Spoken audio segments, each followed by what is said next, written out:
নমস্কার, কিচিমিচি কিচেনে আপনাদের সবাইকে স্বাগত। আজ আমি শেয়ার করছি বড়ি দিয়ে ট্যাংরা মাছের ঝোলের রেসিপিটি কেমন লাগলো অবশ্যই কমেন্ট বক্সে জানাতে ভুলবেন না। চলুন তাহলে শুরু করা যাক। প্রথমে মাছগুলো পরিষ্কার করে ধুয়ে একটি প্লেটে নিয়ে লবণ, হলুদ, কাঁচা সর্ষের তেল দিয়ে মেখে 15 মিনিটের জন্য রেস্টে রেখে দিলাম। এবার গ্যাসে একটি ননস্টিকের প্যান বসিয়ে কিছুটা পরিমাণ সর্ষের তেল দিয়ে দিলাম।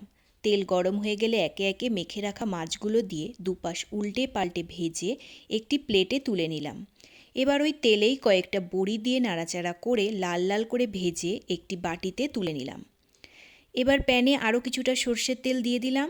তেল গরম হয়ে গেলে আগে থেকে কেটে রাখা বেগুনগুলো দিয়ে নাড়াচাড়া করে লবণ হলুদ দিয়ে ভেজে একটি প্লেটে তুলে নিলাম। এবার প্যানে আরও কিছুটা সর্ষের তেল দিয়ে দিলাম।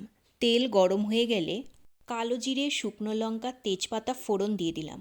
ফোড়ন নাড়াচাড়া করে হালকা ভাজা হয়ে সুন্দর গন্ধ বেরোলে আগে থেকে কেটে রাখা আলুগুলো দিয়ে দিলাম। লবণ হলুদ দিয়ে নাড়াচাড়া করে আলুগুলো ভাজা হয়ে গেলে টমেটো কুচি দিয়ে নাড়াচাড়া করে টমেটো গলে গেলে আগে থেকে পেস্ট করে রাখা আদা, জিরে, কাঁচা লঙ্কার মিশ্রণটি দিয়ে দিলাম।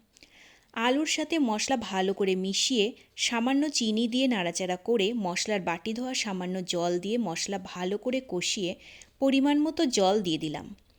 ঝোল ফুটে উঠলে আগে থেকে ভেজে রাখা বড়ি, বেগুন দিয়ে দিলাম। 5 মিনিট ফুটিয়ে নিয়ে ভেজে রাখা মাছগুলো একে একে দিয়ে দিলাম।